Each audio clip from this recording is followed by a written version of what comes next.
अब उस विक्षेप अंतरायों के कारण से जो चित्त में विक्षेप होता है, उस विक्षेप के साथ कुछ और भी चीजें हो जाती है।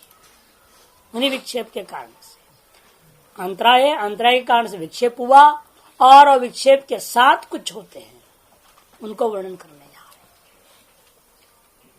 हैं। ये चीजें जब होने लगते हैं तो समझ लेना कि आपके अंदर अभी कुछ न कुछ अंतराय है। ये अनुमान करने के लिए जान के बताओ क्या क्या होता है। दुख दौर मनस्यांग में जयत श्वास प्रश्वासा विक्षेप सह भुव। दुख दौर मनस्य अंग में जयत्व श्वास और प्रश्वास, ये 5 चीजें विक्षेप के साथ होने वाले पदार्थ। विक्षेप सह भुव। दुखम, दुख क्या है? वह 3 प्रकार का है। आध्यात्मिकम, आदि भौतिकम, आदि दैविकम इति। आध्यात्मिक शारीरिक जो व्याध्यादि वशात होने वाले, किसी से बैठ नहीं पाओगे, इसे कुछ कर नहीं पाओगे, नहीं, शारीरिक समस्याएं, बार बार सिर दर्द आ रहा है, किसी को खांसी हो रहा है बार बार, इसे बड़ा दिक्कत। प्राणायाम क्या करेगा वो? ध्यान कैसे करेगा? ध्यान करेगा खांसी करेगा? वो तुम एक होगा ना, खांसी करेगा तो ध्यान टूटेगा, ध्यान करेगा तो खांसी नहीं हो पाएगा, बड़ा मुश्किल है, घुटन होगी फिर। इसलिए सब जो है शारीरिक रोग निश्चित रूपेण हमें दुख का ही कारण बनता है, साधना का सहयोगी नहीं होते हैं, ये आध्यात्मिक दुख है। इसी प्रकार से आदि भौतिक, उसमें भी आध्यात्मिक भी 2 ही से समझना है। स्थूल शरीर का दृष्टांत जैसे वैसे मानसिक भी, मानसिक भी शरीर से तंदुरुस्त है, न खांसी न जुकाम न कुछ भी नहीं, लेकिन दिमाग खराब हो रखा है, तो भी ध्यान क्या करेगा वो, है ना। कोई ना कोई चीज दिमाग बसा हुआ है ना, फिर वो प्राप्त जब तक न हो तो दिमाग शांत होगा नहीं, तो ध्यान नहीं कर सकेगा वो। इसलिए मानसिक को चाहे शारीरिक को, दोनों प्रकार की चीज को आध्यात्मिक ले लेना। और आदि दैविक का आदि भौतिक, उसके बाद आता है आदि भौतिक व्याघ्रादि जन्य। ऐसी जगह जाके बैठ गया, पहले से दिमाग में पता नहीं यहाँ पशु आ सकते हैं, यहाँ तो पता नहीं क्या होगा, तो दिमाग तो बाहर ही रह जाता है, ध्यान क्या करेगा। इसलिए देखा जाता है ऐसी जगह जहां पर सभी ओर से आपके अपने मन को सुरक्षा की संतुष्टि हो, है ना। आदि भौतिक किसी समस्या, सांप आने की, बिच्छू आने का, यदि पहले से किसी ने भर दिया, अरे वहां तो बहुत बिच्छू होते हैं, तो फिर आप जाओगे ही नहीं वहां। तो ये सब आदि भौतिक वस्तु हैं, बाह्य वस्तु जो आपके लिए प्रताड़ना देने वाले हैं। और आदि दैविक के ज्योतिषी के पास पकड़ जाना पड़ता है। ये ग्रह दोष वगैरह होते, देवता लोग हैं, विनायक कुशमांडव है ना, सब बदमाश, ये बड़े तंग करते हैं, आपके अंदर बाहर से अनेक प्रकार से कष्ट देते हैं, ताकि आपका ध्यान वजन भंग हो जाए। इसलिए आदि दैविक है, ये तीनों प्रकार की चीजों का जो है दुखों को निवारण करना पड़ता है। और ये ज्ञापन करते ही इनमें से कोई न कोई आ रहा है, इसका मतलब व्याध्यादि में से कोई न कोई अंतराय हमारे अंदर विराजमान है, अतएव जो है ये हमें कष्ट दे रहे हैं। दुखम ये न अभिहता प्राणिनः तद उपगाता प्रयत्नते तद दुखम। दुख का लक्षण बता रहे। दुख किसे कहा जाए? जिससे अभिहत होकर के यह प्राणी जितना परेशान है उसकी शमन करने के लिए प्रयास करता है, उसी का नाम दुख। वो किसी भी प्रकार की हो सकती है, इसलिए जान के लक्षण ऐसे बना दिया जिसका आप परिहार खोज रहे हैं, जिसके कारण से आपके अंदर किसी भी प्रकार की परेशानी उत्पन्न हो चुकी है और उसका परिहार आप खोज रहे हैं, तो समझिए उसी का नाम दुख। वह स्थूल भी हो सकता है, सूक्ष्म भी हो सकता है, मानस भी हो सकता है, भौतिक भी हो सकता है और दैविक भी हो सकता है। जैसे अब एक बार हो जाता है, जैसे आपको आश्रम से निकाल दिया जाए, ये भी बड़ा दुख है, वो भी दुख है। क्यों? अब आप उसका परिहार ढूंढ रहे, कहीं और आसन लग जाए, कहीं और हमें कुटिया मिल जाए, कमरा मिल जाए, घूम रहे, चक्कर काट रहे। अब ध्यान भजन करोगे कि कमरा ढूंढोगे? वो भी दुख रूप हुआ कि नहीं हुआ? इसे किसी भी चीज जिसकी आप परिहार खोज रहे हैं तो समझ लीजिएगा कि वो आपका दुख का रूप है। दौर मनस्यम का अर्थ क्या है? इच्छा विघाता चेतसक क्षोभ। दौर मनस, दुर्मनसता, इच्छा के अभिघात होने से चित्त का क्षोभ। चाहता था किसी चीज को पाने का, वह मिला ही नहीं। न माया मिली न राम, कहते हैं ना, लगा रहा बेचारा, न ये मिला न वो मिला। तो ऐसी स्थिति में जो चित्त की अवस्था होती उसका नाम दौर मनस्य था। एक तरह से अलब्ध भूमिकत्व का फल है ये। अलब्ध भूमिकत्व जो हुआ, जिस भूमि को चाह रहा था, जिस फल को चाह रहा था, जो भी है, ये चाहे वो आध्यात्मिक हो चाहे भौतिक हो, तो उसकी अप्राप्ति अलब्ध भूमिकत्व है। उसी के फल है दौर मनस्यता। चित्त में एकदम क्षोभ हो जाता है, न खाना छोड़ देगा, पीना छोड़ देगा, सब बंद, दुखियों के कोना में बैठ जाएगा। वो दौर मनस्यता है। यद अंगानी ये जेति कंपति तद अंग में जेत्वम। जो शरीर में विभिन्न प्रकार के कंपन आदि पैदा होते उसका नाम अंग जेत्वम। ये आसन का विरोधी है। ये पहले के जितना दुख निर्भर होता है किस प्रकार का दुख है, उसके आधार पर कोई आसन का विरोधी दुख हो सकता है, प्राणायाम का विरोधी दुख हो सकता है, प्रत्याहार का विरोधी दुख, वो सभी पर दुख में अंदर सारी चीज आ जाते हैं। सभी का विरोधी कुछ न कुछ हो सकते हैं, निर्भर होता है किस प्रकार का दुख है, तो वह किसका विरोधी है। अष्टांग योग में किसी न किसी का विरोधी हो जाता है। और दौर मन से तो सीधी बात है, धारणा और ध्यान का विरोधी है। लेकिन अंग में जो चीज है केवल आसन का विरोधी। अंगों में कंपन, नाड़ियों में कंपन है, जिसकी वजह से नाड़ियां शुद्ध न होने के कारण से आप बैठ नहीं पाएंगे, कोई भी क्रियाकलाप सही ढंग से लगातार कर नहीं पाएंगे, अभ्यास नहीं हो सकेगा। उसका नाम अंग में जत्व, आसन विरोधी है। प्राणो यद बाह्यम, श्वास का लक्षण कर रहे हैं। प्राणो यद बाह्यम वायुम आचामति सश्वास। प्राण जो बाह्य वायु लेता है वह श्वास है। यह वायु कुंभक का विरोधी है। आप जो है श्वास सब बाहर कर दिए हैं और बैठे हुए वायु कुंभक लगा करके, अब लेकिन अंदर से घुसने लग गया। अब चाहते हैं कि भाई हम 20 सेकेंड 25 सेकेंड या 1 मिनट, जो भी जिसकी क्षमता है वो बढ़ाना चाह रहा है, वो अभ्यास करना चाहता है, ज्यादा देर तक मैं बाहर रोकूं, इतने में श्वास अंदर घुस जाता है ज्यादा से। ये आपके प्राणायाम का कुंभक का विरोधी है। सामान्य श्वास की बात नहीं कर रहे हैं यहाँ। जब वायु कुंभक कर रहे हैं, वांछित समय तक आप रोकना चाह रहे हैं, नहीं रुक पाता है और प्रविष्ट हो जाता है, इसका मतलब समझिए कि आपका शरीर अभी कमजोर है। उतनी देर तक बाह्य कुंभक और अंतः कुंभक करने की क्षमता नहीं है। इसलिए उन्होंने वहां एक व्यवहार दिया, कितना करनी चाहिए, 1-2-1-2 बताते ना। 1 बार में श्वास लो, 2 बार में रोको, फिर 1 बार में छोड़ो, फिर 2 बार में रोको, 1:2 रेशियो ऐसा बताया गया है। पहले भाई ये भी कठिन है, 1:1, 1:2 करो, वो भी नहीं तो पहले बराबर करो। तो सारी जितने समय लिया उतने समय में छोड़ो, उतनी समय रोकना अंदर भी, उतने समय रोकना बाहर भी। बराबर समय लेना, अंदर रोकना, छोड़ना, फिर बाहर रोकना, ये चारों चीजें बराबर पहले। फिर कहते हैं अंदर रोकने के समय ज्यादा रखो, लेकर के रोकना आसान है, छोड़ के रुकना कठिन होता है।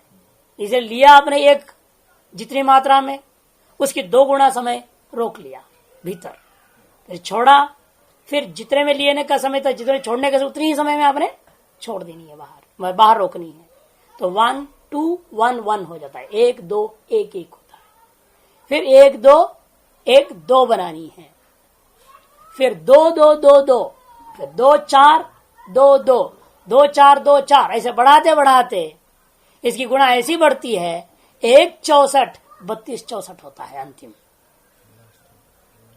बड़ी कठिन काम होती है, लेकिन ये जो प्रक्रिया है वो धीरे धीरे धीरे होना पड़ता है। नहीं तो क्या होगा कि जो कर रहे हैं उसमें ऐसी विचलन हो जाता है, और जब वायु कुंभक जितना पूरा किया से पहले श्वास तेजी से चली जाती है, वो बहुत नुकसान है। कि जितने समय में लिया है उतने समय छोड़ना है, फिर उतने ही समय में लेनी है।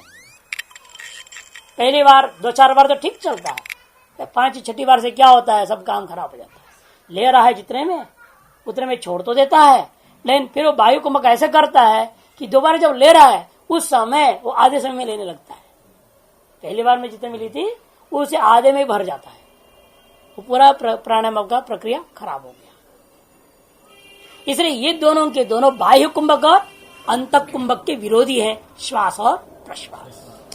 ये इसलिए सामान्य श्वास प्रश्वास की बात नहीं कर रहे हैं, ये किसी का विरोधी नहीं, तो जिंदा ही नहीं रहोगे। नहीं, अरे श्वास प्रश्वास बंद कर दो क्या है, कैसे जिंदा रहोगे, मर जाओगे। इसे सामान्य श्वास प्रश्वास की बात यहाँ नहीं हो रहा है, यहाँ तो उनकी बात करें जो विक्षेप के साथ होने वाला आपकी साधना का विरोधी तत्व। उनमें श्वास लेने से इसलिए क्या लेना पड़ेगा, बाह्य कुंभक का विरोधी को, और प्रश्वास से अंतः कुंभक का विरोधी को समझना। आप रोक रखे हैं, जितने समय रोकना चाहते हैं रोकाने इतने में भट से बाहर निकल गया, प्रश्वास हो गया, ये जो अंतः कुंभक का विरोधी हो गया। इस तरह से वायु कुंभक और अंतः कुंभक का विरोधी रूपेण यहाँ गिन रहे हैं श्वास और प्रश्वास को, सामान्य नहीं। प्राणो यद बाह्यम वायु आचमती, प्राण क्या कर रहा है, जब बाहर विद्यमान वायु को झटिति पी जाता है, अर्थात वायु कुंभक किए हुए थे, श्वास को बाहर निकाल करके बाहर का वायु बाहर, भीतर का प्राण भीतर, ऐसे स्थिति में प्राण छटपटाता है और झटिति बाहर का वायु को ले लेता है, उसी का नाम जो है बहिष्कुंभक का विरोधी श्वास। यद कौष्ठ्यम वायु निस्सारे थी, आपने श्वास लेके भर लिया, भर करके रोका हुआ है, उसको कहते हैं अंतः कुंभक। उस कुंभक को करता वक्त क्या हो गया, अंदर का वायु झटिति आप रोकने की कोशिश किए लेकिन रोक नहीं पाए, झटिति बाहर भाग गया। यद कौष्ठ्यम वायु निस्सारयति स प्रश्वास, यह अंतः कुंभक का विरोधी हो गया।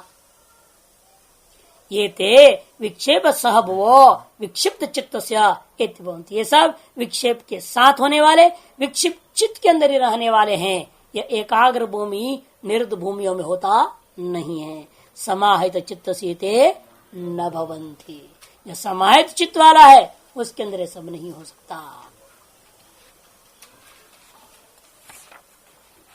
अच्छा, आप जो उपसंहार करने जा रहे हैं, दोनों प्रक्रिया अभ्यास वैराग्याभ्याम तन निरोध ईश्वर प्रणिधानाद्वा, ईश्वर प्रणिधान में भी अभ्यास की जरूरत है, क्योंकि तज्जप सर्त भावनम, जबकि जो अभ्यास होना है, इसे दोनों का मूल आधार अभ्यास है। लेकिन एक में कठिनाई क्या है, वैराग्याधीन होकर समाधि लगना, वो बड़ा कठिन प्रक्रिया है, और दूसरे में थोड़ा सरल है, भजन भक्ति की प्रक्रिया है। एक क्रिया प्रदान है, एक भक्ति प्रदान है, लेकिन दोनों का अभ्यास आवश्यक है। अभ्यास तो दोनों के लिए सामान्य बात है, लेकिन एक में विलक्षणता क्या है, वैराग्य है, और दूसरी की विलक्षणता है जप। लेकिन वहां भी कह दिया था सकाम न करें तो अति उत्तम है मोक्ष मार्ग की दृष्टि से। और यद्यपि भक्ति से भी समाधि की प्रक्रिया तो यहां नहीं बोल रहे हैं, बता दिए एक साधन है, इससे भी जो है प्रत्येक तत्वाधिगम हो सकता है, अंतराय का अभाव हो जाएगा, कैसे होगा वो प्रक्रिया तीसरी पाद में वर्णन करेंगे। तीसरी पाद 42 सूत्र कुछ है, वहां विस्तार रूपेण विचार करेंगे किस प्रक्रिया से यह भी आपको समाधि तक पहुंचा सकता है, भक्ति का मार्ग भी, वहां विस्तार से विचार करेंगे। यार के साध्य साधन में बता दिया और उसमें व्यवधायकों को बता दिया, अंतरायों को वर्णन किया। इसलिए उपसंहार करते कहा था ये ते विक्षेपा समाधि प्रतिपक्षा ताभ्याम एवं अभ्यास वैराग्याभ्याम निरुद्धव्या तत्र अभ्यास से विषय उपसंहरन इदम आह। ये सब के सब विक्षेप समाधि के प्रतिपक्ष होता है, समाधि की विरोधी है, अर्थात मोक्ष के विरोधी है। ताभ्याम एवं अभ्यास वैराग्याभ्याम, लेकिन पूर्वक जो अभ्यास और वैराग्य के द्वारा ही निष्काम भक्ति और निष्काम क्रिया के माध्यम से जिसके अभ्यास करने पर क्या होता है, आप इस विक्षेपों को निरोधित कर सकते हैं, रोक सकते हैं, अर्थात उसका प्रवाह जिस कारण से आपके अंदर विक्षेप पैदा हो रहा है उस प्रवाह का स्वरूप में परिवर्तन करना है। प्रवाह को तो कोई रोक नहीं सकता है संसार में, लेकिन प्रवाह का स्वरूप में परिवर्तन ला सकते हैं,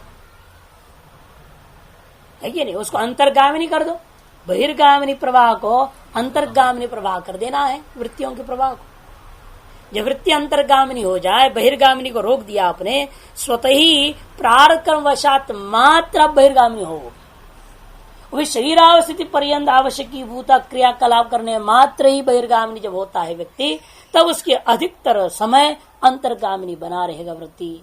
और तारस वृत्ति जब ज्यादा से ज्यादा समय चाहे जप मार्ग को अपनाए चाहे ध्यान मार्ग को अपनाए, चाहे मंत्र जप के माध्यम से चले चाहे ध्यान के माध्यम से चले, अवश्य वह समाधि को प्राप्त कर सकता है। इसीलिए उस अभ्यास का ही विषय को उपसंहार करता हुए सूत्र आरंभ होता है, तत्प्रतिबोधार्थम एक तत्वाभ्यास। क्योंकि अभ्यास तो सभी कर रहे हैं, लेकिन अभ्यास करने बहुत फर्क है कि नहीं। दीर्घ काल तक भी करते हैं, निरंतर भी करते हैं, सत्कार आयोजित भी करते हैं, इन विषय भेद करते रहते, फायदा क्या है। इससे पहले भी कई बार आज कभी राम का भजन कर दिया, कभी राम राम तो बेकार है, हनुमान जी को पकड़ो, और हनुमान जी को पकड़े तो अपने राम भी आ जाएंगे ना पीछे। अब पहले तो उसमें निष्ठा थी, अब उसमें आ गया, फिर सोचा हनुमान जी भी जरा जल्दी नहीं होते तो सीता मैया को पकड़ते हैं, तो इसको भी छोड़ा, 2-4 साल करके अनुष्ठान देख लिया, हनुमान जी प्रसन्न नहीं हो रहे हैं, उसका पूछ ही नहीं हिल रहा, क्या करें, उसको छोड़ा और सीधा चले आया किसी और देवता में। ये नहीं, एक तत्व अभ्यास है, एक तत्व को पकड़ लो चाहे किसी को पकड़ो। आगे तो कहेंगे यथा भी मतलब ध्यान आत्मा भय सोम जैसे गधोम कर लो, कोई दिक्कत नहीं है, लेकिन गधे में तो निष्ठा करो, किसी में तो निष्ठा करो, चाहे घोड़ा से, चाहे भैंस से, चाहे गधा से, चाहे पुत्री से। रामकृष्ण परमहंस जी ने देखा अब क्या करें, तो उन्होंने अपने पत्नी को ही भी बना दिया और नवरात्र पूरा अनुष्ठान की आरती पूजा खूब कर। किसी में भी तो कसम करो तो सही, आगे तो वो भी विकल्प देंगे, यथा अभिमत ध्यानाद्वा, आपको जिसमें मन लग जाए उसी का ध्यान करना चाहिए, वहीं से शुरू करो। इसलिए भैंस सोम का दृष्टांत दिया था मैंने, कहीं से शुरू कीजिए, तो ले शुरू करें तो सही अंतर यात्रा के लिए एकाग्रता होने का, लेकिन हमेशा इसलिए अभ्यास का नियम है वो एक तत्व की होनी चाहिए। बारंबार तत्व को बदलोगे तो कोई चीज प्राप्त नहीं हो सकता। तत्प्रतिषेधार्थम, तत् माने उन विक्षेपों को प्रतिषेध करने के लिए, हो ना, विक्षेप को प्रतिषेध करने के लिए, उनको मिटाने के लिए, नाश करने के लिए आपको निरंतर जो दीर्घ काल पर्यंत जो सत्कार प्रकार सेवित करोगे उसका विषय में परिवर्तन नहीं होनी चाहिए, एक तत्व की ही अभ्यास होनी चाहिए। भाष्यकार कहते देखो, विक्षेप प्रतिषेधार्थम एक तत्व अवलंबनम चित्तम अभ्यसेत, विक्षेप का प्रतिषेध करने के लिए एक तत्व को ही विषय करके एक तत्व को ही आलंबन करता हुआ चित्त का अभ्यास होनी चाहिए। अब यहां थोड़ा बौद्धों के साथ शास्त्रार्थ करेंगे। वो तो कहता है सर्वं क्षणिकम, वो कहा अभ्यास की बात तुम कर रहे हो, अभ्यास तो वो कर सकता है ना जो स्थिर रहे, पूर्वोत्तर सभी क्षणों में एक आत्मा है, तो वो आपका दीर्घकाल निरंतर ये सब तब घटेगा जब एक स्थिर आत्मा हो, तो पूर्वोत्तर कालों में विराजमान एक ही हो, तब होगा। और वो कहता है तो ऐसा आत्मा है ही नहीं दुनिया में, तो किसको कह रहे हो ध्यान करने, कौन करेगा ध्यान, कैसे होगा ध्यान, ये सब बकवास है। दीर्घकाल निरंतर सत्कार एक तत्व अभ्यास करो, व्यर्थ बात है, क्योंकि आत्मा तो क्षणिक है, प्रतिक्षण नष्ट हो रहा है, फिर अगला क्षण नया पैदा हो रहा है। ऐसे क्षण विज्ञान तो ध्यान कर ही नहीं सकता है, इसलिए सब विधियां व्यर्थ है। तब उसको कहना पड़ेगा नहीं भाई, क्षण विज्ञान से वस्तु सिद्ध नहीं हो सकता, क्षण विज्ञान के द्वारा कोई भी चीज अपनी सत्ता के भी आप सिद्ध नहीं कर सकते। जो बोल रहा है ना अक्षर विज्ञान सही है या वो है ये है ये सब बेकार है, तो अपना स्वरूप सिद्ध कर, सिद्ध करने के लिए भी तो 2-4 क्षण लगेंगे कि नहीं। यदि आप इस क्षणिक हैं तो अगला क्षण रहोगे ही नहीं, तो सिद्ध कैसे करोगे मैं था, मैं वही हूं जो पहले आपसे शास्त्रार्थ कर रहा था, वही मैं हूं अभी, ये तो कही नहीं सकता वो। अच्छा स्वसत्ता ही सिद्ध जिसको नहीं हो सकती है, ऐसे क्षणिक बात से कोई मतलब नहीं है, इसलिए सारी विधियां यथार्थ सिद्ध करेंगे। व्यास जी के समय में बौद्ध तो नहीं होंगे, बौद्ध उसे क्यों नहीं हो सकते। अरे व्यास जी के समय में बौद्ध होना जरूरी है, तेरे जैसे गधे थे क्या व्यास जी। अरे ऋषियों को त्रिकाल की 2500 बार में बता चुका हूं। रामायण कब लिखी गई, राम कब पैदा हुए, मालूम नहीं कि इतिहास। बार बार ये प्रश्न तुम लोग क्यों पूछते हो, समझ में नहीं आती है, अकल कहाँ चली जाती तुम लोगों की। अरे ऋषियों के लिए जरूरत नहीं उनके समय में कोई चीज होना, ये तो हमारे आपके जैसे लोगों के लिए जरूरत है। या हमारे पूर्ववर्ती की हम खंडन कर सकते हैं, हमारे समकाल वालों का खंडन कर सकते हैं, हमारे उत्तर काल में कोई क्या लिखने वाला हमें मालूम नहीं, हम खंडन नहीं कर सकते हैं। इसका तो आप अपने से घटिया समझ रहे हो व्यास को, जितने शास्त्रों को दिया है। व्यास जी तो त्रिकालज्ञ थे और स्वयं नारायण के अवतार है, उन्हें क्या नहीं मालूम सृष्टि में कब कौन होगा क्या होगा। और स्वयं की अवतार है नारायण, नारायण का अवतार व्यास, नारायण का अवतार बुद्ध भगवान। इसलिए शंकाएं आप जैसे लोगों में तो अपेक्षा ही नहीं है। ये तो पूछनी चाहिए कोई अंग्रेज को, जिसको कोई संस्कार ही नहीं, ऋषि क्या होता मालूम नहीं।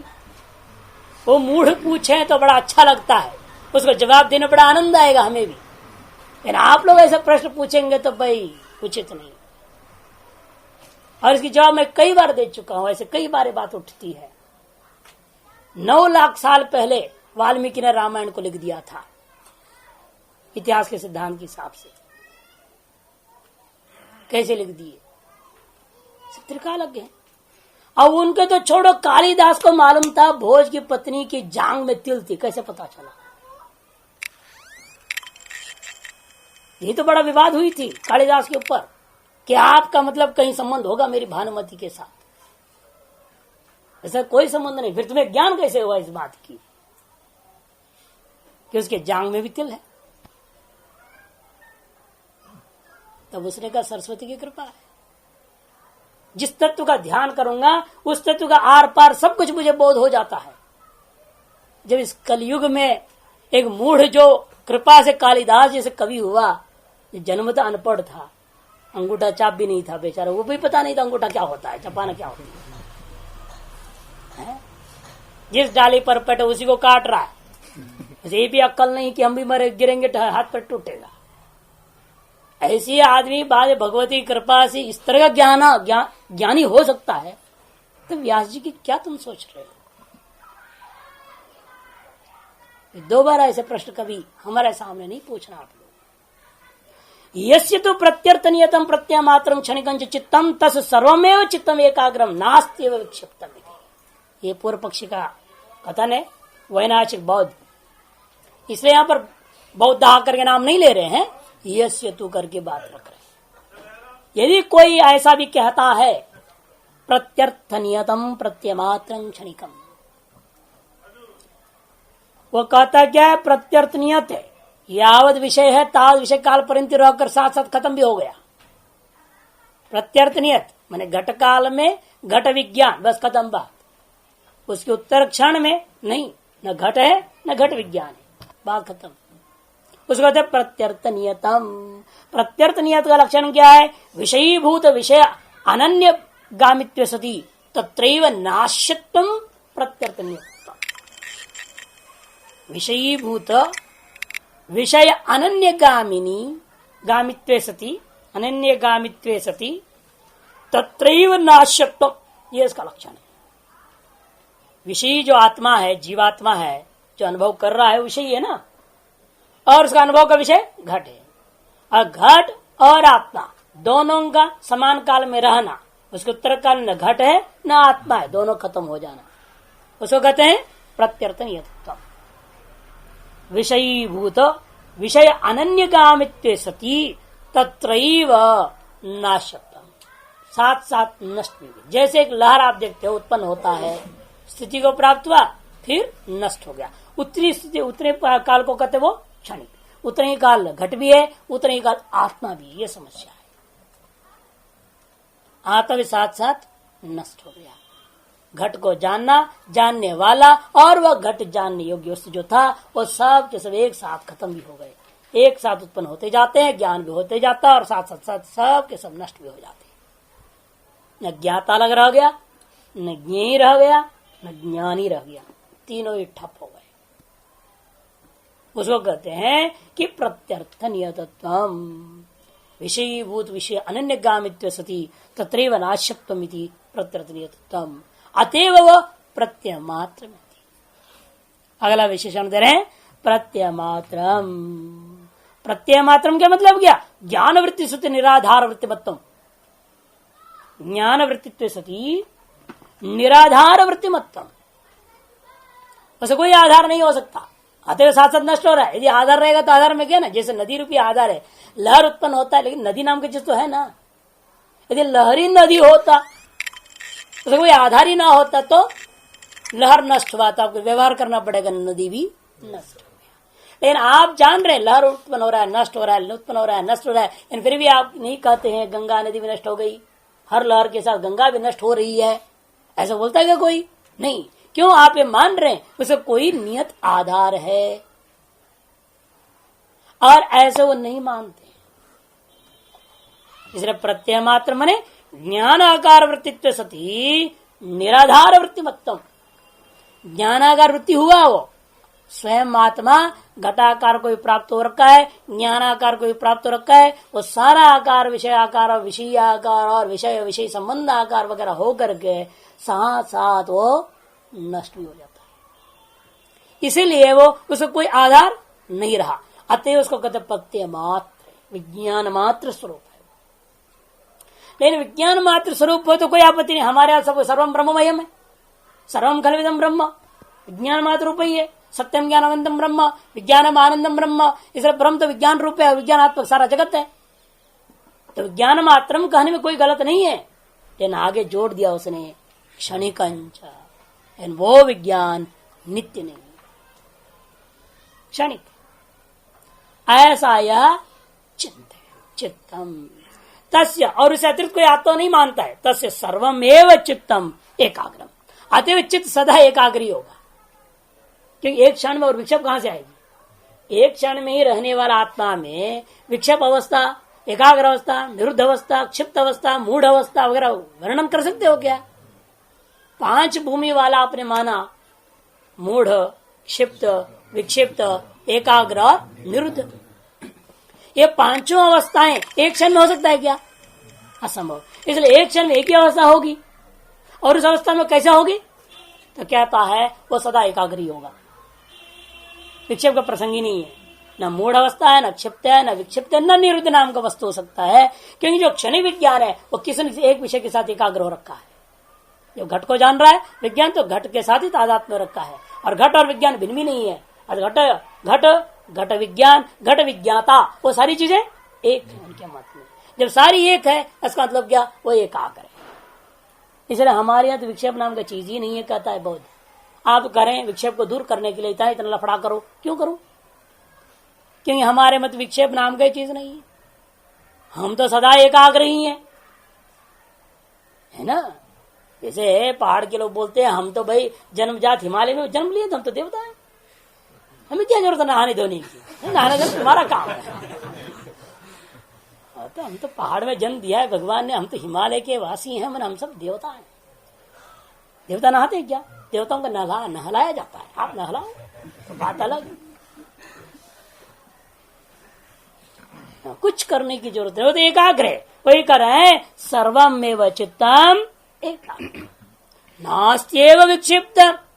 इसलिए विक्षिप्त नाम का चित्त ही नहीं रह गया, तो विक्षेप को दूर करने की आपने उपाय वगैरह बता रहे हो तो व्यर्थ ही है। तो सिद्धांति कहता है ठीक है बात जो तुम कह रहे हो, लेकिन हमारे इस विषय में कुछ कहना है। यदि पुनरिदम सर्वतः प्रत्याहृते कस्मिन्नर्थे समाधीयते तथा भवति एकाग्रमिति।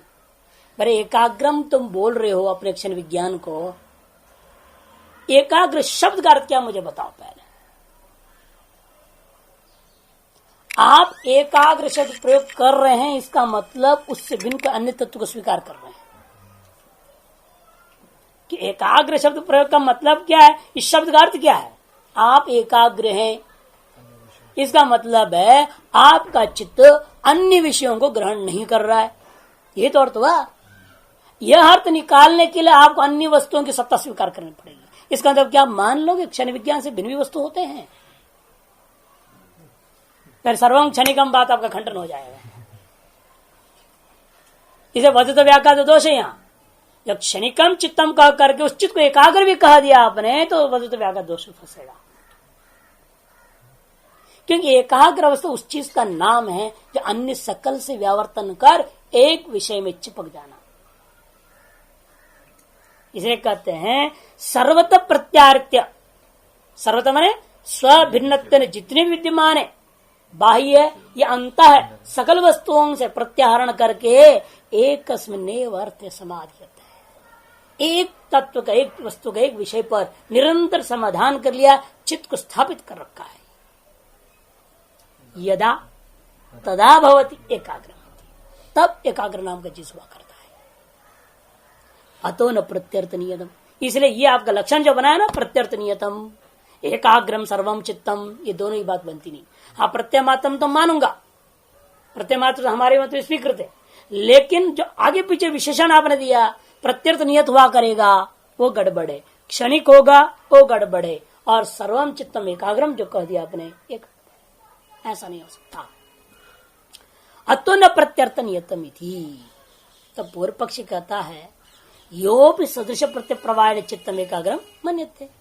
ऐसा है, हम एकाग्र इसलिए कह देते हैं कि क्षण विज्ञान की धारा चल पड़ी और उस धारा में विषय अंतर नहीं हुआ। जैसे जल धारा आप देखते हैं, जल धारा में क्या होता है कि एक प्रवाह यूं चला, वो प्रवाह कोई लकड़ी को लेके जा रहा है मान लो, कोई जरूरी नहीं कि अगली लहर में वही लकड़ी रहेगा, वो इधर उधर भी हो सकता है, भरोसा है नहीं ना। कोई और चीज आ सकती, तिनका आ सकती, कोई और चीज आ जाएगा, है कि नहीं। तो वह बदल सकता है विषय, उस लहर का विषय अलग अलग होते हैं यथा। तो यहां पर भी जब क्षण विज्ञान का लहर चल रहा है, धारा चलता है, तो यह भी अलग अलग विषय को लेकर के चल सकता था, और होता ही अलग अलग विषयों के साथ सभी का वह अनुभव है। वृत्तियां एक विषय को लेकर चलते नहीं है, और यदि वह धारा एक विषय आकार हो जाए तो उसका नाम हम एकाग्र कहते हैं, ऐसा पूर्व पक्ष कह रहा है। क्षणिक होते हुए भी प्रत्यर्थ नियत भी है, प्रत्यर्थ नियत होता हुआ लेकिन वह अर्थ निरंतर एक होगा। हर क्षण विज्ञान का विषय, जैसा आप ओम ओम ओम ओम जपते जाओगे तो क्या होगा, क्षण विज्ञान हो रहा है, यह भी क्षण विज्ञान की धारा है। ओम आकार क्षण विज्ञान पहले हुई, फिर दोबारा ओमाकारी हो गया। इसी को कहना चाह रहा है यो भी सदृश प्रत्यय। सदृश प्रत्यय माने समान विषय को बार बार क्षण विज्ञान हो जाना, उसके प्रवाह के द्वारा भी जो चित्त है उस चित्त को मैं एकाग्र कह दूंगा, तब तो मेरे दोष आपत्ति नहीं है ना। कहते लेकिन हाँ, तब दूसरा दोष आएगा। तस्य यदि एकाग्रता प्रवाह चित्त से धर्म तदा एकम नास्ति प्रवाह चित्तम क्षणिकत्वात्। समस्या ये होगा। अब यह विकल्प उठा रहे, यदि एकाग्रता प्रवाह चित्त से धर्म हुआ, धर्मी रूप में हुआ, वह क्षण विज्ञान रूप का जो था वह चित्त, उसका वह धर्म है या क्षण विज्ञान का स्वरूप ही वो बोल रहे हो। एकाग्रता, एकाग्रता नाम का चीज उस क्षण विज्ञान का धर्म है या वह एकाग्रता धर्मी का ही स्वरूप है, क्या बोलना चाहते हो। धर्म पक्ष में गड़बड़, फिर सकल धर्म, प्रथम क्षण में एकाग्रता थी, दूसरे क्षण में भी एकाग्रता है, तीसरे क्षण में भी एकाग्रता है, सकल संबंधी एक तत्व तो मानना पड़ेगा। तभी तो धारा में आप कहोगे समान धर्म वाला क्षण विज्ञान चल रहा है, ये कैसे तय करोगे। उसके लिए आपको स्थायी तत्व मानोगे तो स्वक्षण विज्ञानवाद नष्ट हो जाएगा। इसे कहते हैं यदि एकाग्रता नाम प्रवाह चित्तस्य तस्य धर्म, यदि प्रवाह चित्त रूपाक्षण विज्ञान का धर्म मानते हो तो सर्व सदृश प्रत्यय प्रवाही व विसदृश प्रवाही व नहीं छूट गया, तदा एकम नास्ति। तब तो आपका मत में क्या है, एक धर्मी नाम की चीज ही नहीं, तो वही धर्म वही धर्म वही धर्म रहने वाला, वो धर्मी भी अलग अलग यदि हो जाएगा तो समान धर्म वाला अनेक धर्मियों को ज्ञान करने वाला कौन है। ये कैसा पता चला आपको, समान धर्म वाला वह धर्मी बारंबार हो रहा है, इसको जानने वाला कौन है। वो एक नहीं है, क्योंकि आपके यहाँ तो विज्ञान विषय सब एक साथ नष्ट हो जाते हैं, विज्ञाता भी नष्ट हो गया। तो वो जो प्रथम क्षण में एकाग्रता रूपी धर्म से विशिष्ट जो चित्त था वह चित्त नष्ट हो गया, तो दूसरे क्षण में जो एकाग्रता से विशिष्ट चित्त है मान लो, तो भी उसको जानेगा कौन, पहले वाला ही है, उसके सदृश ही है, वो दूसरा विषय नहीं हो गया है, एकाग्रता ही यहाँ पर भी विषय बना हुआ है, ये तय कौन करेगा। उस धारा के अंदर, उस धारा का आधार अब देख नित्य तत्व न मानोगे तो काम चलेगा नहीं। कहने का तात्पर्य एक कोई अतिरिक्त माननी पड़ेगी, अतिरिक्त मानने स्व सिद्धांत हानि होगा। नास्ति प्रवाह चित्तम क्षणिकत्वात्, लेकिन ऐसा एकम नास्ति, क्योंकि आपके मत में ऐसा कोई एक तत्व नहीं मानते हो कि वो प्रवाह चित्तम क्षणिकत्वात्, क्योंकि आपके मत प्रवाह जो चित्त है वो भी क्षणिक ही है। अतः प्रवांश सेवा, ऐसा करो फिर वो धर्मी ही धर्म रूपेण भी दिख रहा है। प्रवाह में अंश, अनेक अंश मानूंगा, तब कहूंगा अंशों से अतिरिक्त अंश है या नहीं। सकल अंशों को समझने वाला एक अंशी मानोगे कि नहीं मानोगे? एक अंशी मानोगे, वह एक अंश क्षणिक है या नहीं? यदि वो अंश क्षणिक है तो फिर बात वही दोष खड़ा हुआ। पूर्वोत्तर अंशांशियों का संबंध कौन जोड़ेगा, कौन समझेगा? वहां भी एकाग्र होता है, यहां भी एकाग्र है, आगे भी एकाग्र हो रहा है, कैसे जानेंगे आप? इसलिए कहते हैं अथ माने पुनः पूर्व पक्ष, अथ जहां था पूर्व पक्ष के लिए, अथ प्रवांश से प्रत्यय धर्म, प्रवाह का जो अंश है उसी प्रत्यय का धर्म मान लिया जाए। कहते ये भी नहीं हो सकता। क्यों? क्योंकि सर्व सदस्य प्रत्यय प्रवाही वा विसदस्य प्रत्यय प्रवाही वा प्रत्यर्थ नियतत्वाद एकाग्र एवं विक्षिप्त चित्तानुपत्ति स्यात्। और वहां भी प्रश्न पूछा जाएगा, वो प्रवाह अंशों में भी सदृश प्रत्यय का प्रवाह हो रहा है कि विसदृश प्रत्यय का प्रवाह होता है? और आपका सिद्धांत के साथ प्रत्यर्थ नियत है, सदृश प्रवाह का निर्णय नहीं हो सकता। निर्णायक पृथक हुए बिना प्रवाह की सादृश्यता या विसादृश्यता का निर्णय कैसे करो? पूर्व में घट विज्ञान था, उत्तर में पट विज्ञान हो गया है हमारी आत्मा। ये जानने वाला मैं अलग हूं ना। यदि मैं भी क्षणिक हो जाऊं फिर कौन निर्णय लेगा? पूर्व में घट विज्ञान वाला मैं था और अब जो पट विज्ञान वाला मैं ही हूं, ये निर्णय कौन ले रहा है? यदि प्रतिविज्ञान हो, पूर्वोत्तर कालीन प्रतिविज्ञा करने वाला कोई कर्ता ना होता, फिर तो वह भी यदि क्षणिक हो जाए, साथ साथ वो भी नष्ट यदि हो जाने लगता है, फिर तो व्यवस्था नहीं हो सकती है।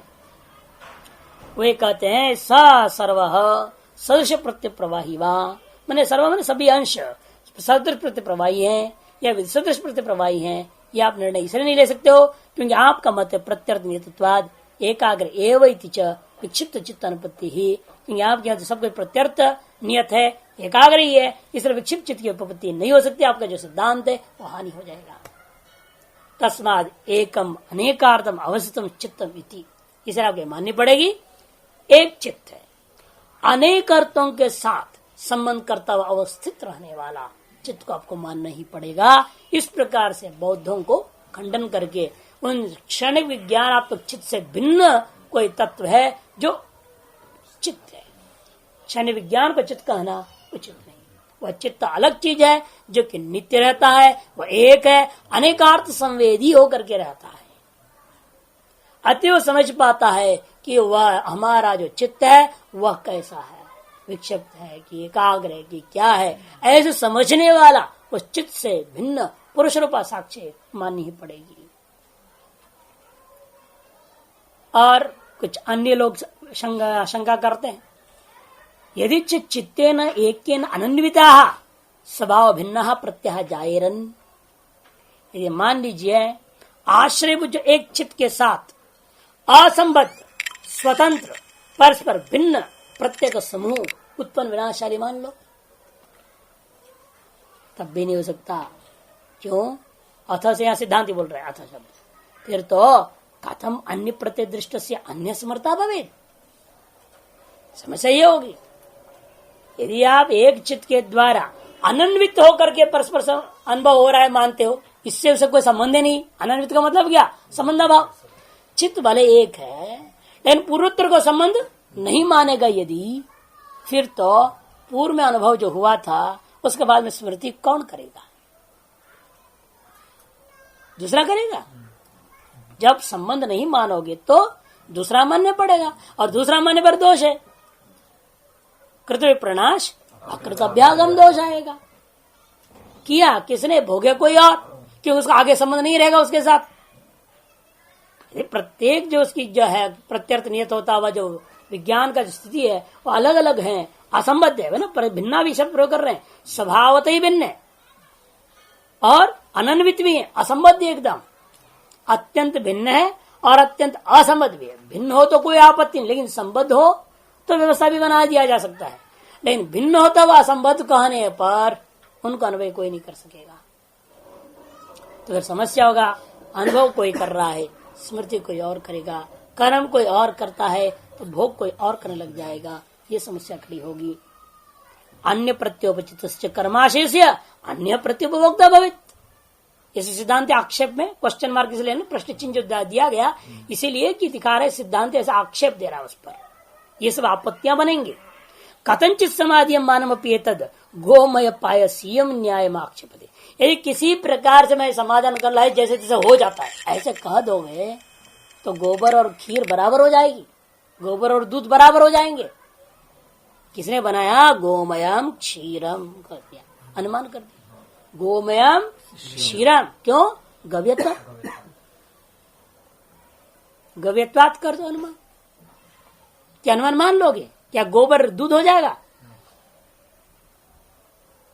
इसीलिए कहते गोमय पायसीय न्याय यहां घुस जाएगा। यदि कहोगे जैसे तैसे काम चलेगी, जैसे तैसे नहीं चलेगी, व्यवस्था देनी पड़ेगी आपको सही सही। जो जैसे जैसे मान लूंगा ऐसे कहोगे, फिर भी क्या हमारा अनुमान भी जैसे तैसे मान लो। गोबर दूध है मैं अनुमान कर रहा हूं तो मान लो ना, फिर ऐसा माना जाएगा क्या? नहीं माना जा सकता। इसलिए यथाकथनचित व्यवस्था कर लो, ये बात बिल्कुल गलत है। वहां पर ऐसे स्थलों में कहा जाता है गोमय पायसी न्याय लागू हो जाएगा। यथा गोमय कभी पायस नहीं हो सकता, उसी पर यथाकथन व्यवस्था भी नहीं हो सकती। अति इसका भी मत खंडन हो गया। इसका दुष्टाभास न्याय भी बोलते हैं, दुष्टाभास न्याय, गोमय से गोमय पायसी न्याय को दुष्टाभास, ये एक अनुमान है कि न्याय गोमयम पायसम एक कारणकत्वात्, एक कारणकत्वात् कार्पास कारणकत्वात्। तो दृष्टांत तो क्या लेता है?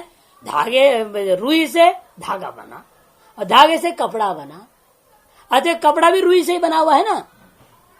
अतः दोनों में रुई में तो कार्पासत्व नाम का समान धर्म रहेगा कि नहीं रहेगा? धागे में भी कार्पासत्व है और पट में भी कार्पासत्व रहेगा, कोई आपत्ति तो है नहीं किसी को। क्यों? एक कारणजन्य है, एक कारणजन्य है वो सब के सब। उसी प्रकार से कहते हैं गौ से जन्य है ना, गोबर भी और दूध भी, इसलिए गौ और गोबर और दूध बराबर। गोबर दूध बराबर कैसे हो जाएगा? गोबर से चाय बना लोगे क्या? तो लेकिन ये जिस प्रकार से यह न्याय दुष्ट है, दूषित आभास है, तर्काभास, अनुमानाभास है, तद्वत ये जो कहना आप यथाकथ व्यवस्था हो जाएगी, यह भी आभास मात्र ही है, सर्वदोष दूषित है। किंच स्वात्मानुभव अपन्नव चित्त से अन्यत्व प्राप्नोति। कथम? चित्त का एक एक प्रत्यय संपूर्ण पृथक है। यदि ऐसा कहा जाए तो स्वानुभव का भी अपलाप हो जाएगा। स्वात्मानुभव अपन्नव कह दिया, आप अपने अनुभव का ही खंडन कर दे रहे हो। यदि आप कहते हो चित्त से अन्यत्व प्राप्त, यदि आप कहते हैं चित्त एक एक प्रत्यय संपूर्ण पृथक पृथक ही है और क्षणिक है, नष्ट होते रहेगा, तो अपनी अनुभव का आप खंडन कर रहे हैं। खत्म। वो पूछता है कैसे? यहां पर पूर्व पक्ष गर्वित उत्तर है, ये प्रश्न चिन्ह तक का ना, पूर्व प्राप्नोति तक जो है पूर्व पक्ष कहता है चित्तम अन्यम, चित्त जो है एक है, भले ही है, लेकिन फिर भी वह प्रत्येक प्रत्यय संपूर्ण पृथक पृथक है। प्रत्यय प्रत्यय प्रत्ययी रूपा है, विषय रूपा नहीं। अब पूर्व के अपेक्षा अंतर ही है, वह घट ज्ञान, घट विज्ञाता सब एक मान लिया था। अब कहते घट नाम कोई चीज है ही नहीं, बाह्यार्थ अनुमेयवादी भी नहीं है, ये बाह्यार्थ प्रत्यक्षवादी भी नहीं, सर्वं क्षण विज्ञानम एवं, उसको ले लीजिए। अब वो व्यक्ति क्या करेगा? वो कहता है कि ठीक है सर्वम प्रत्यरूपम किंतु प्रत्यय सर्वम क्षणिकम। ऐसे कहने वाला व्यक्ति स्वानुभव का ही अपलाप कर रहे, उतना ऐसा सिद्धांत है वो। स्वात्मानुभव अपन्नवः ये सिद्धांत है। यदि चित्त से अन्यत्व प्राप्त होती, यदि आप चित्त को अन्य अन्य अन्य अन्य करके पृथक पृथक पृथक करके ये तो संबद्ध होता हुआ सभी विनाशशाली है, प्रत्यय प्रत्यय रूप अभिन्न है, ऐसे स्वीकार करने लग जाओगे तो स्वात्मानुभव का अपलाप हो जाता है। तो पूर्व पक्षी कहता अपलाप कैसे हो रहा है भाई? खत्म। क्योंकि अनुभव देखो ना क्या है सभी का। यदहम अद्राक्षम तस्पृशामि, जिसको मैंने पहले देखा तो उसको मैं छू रहा हूं, ऐसा बोलते कि नहीं बोलते? यदि देखने वाला भिन्न, छूने वाला भिन्न होगा तो व्यवहार कैसे होगा? जो देखने वाला क्षण विज्ञान नष्ट यदि हो जाता है, फिर स्पर्श करने वाला क्षण विज्ञान दूसरा ही है, फिर ये व्यवहार प्रतिविज्ञा का नहीं हो सकता। यच्च अस्प्राक्षम तत्पश्यामि, और जिसको मैंने छुआ था उसी को मैं देख रहा हूं, ऐसे व्यवहार हो जाते हैं। अहमिति प्रत्यय सर्वस्व प्रत्यय से भेदे सती प्रत्यय अभेदेन उपस्थित। यहाँ पर क्या हो रहा है? अहमित्याकारक जो प्रत्यय है वह सकल प्रत्ययों के साथ भिन्न होने के बावजूद भी प्रत्ययी के रूप में अभेदेन अन्वित है। पहला प्रत्यय का प्रत्ययी भी वही था, दूसरे प्रत्यय का भी प्रत्ययी वही है, अतएव जो अन्वय हो पाता है, संबंध होता है, और इस प्रकार प्रतिविज्ञा भी हो सकते हैं। इति प्रत्यय अभेदेन उपस्थित एक प्रत्यय विषय अयम अभेदात्मा अहम इति प्रत्यय। इसलिए अब यहाँ पर थोड़ा विस्तृत विचार है एक प्रत्यय विषय अयम अभेदात्मा पर, इसलिए इसको कल देखते हैं।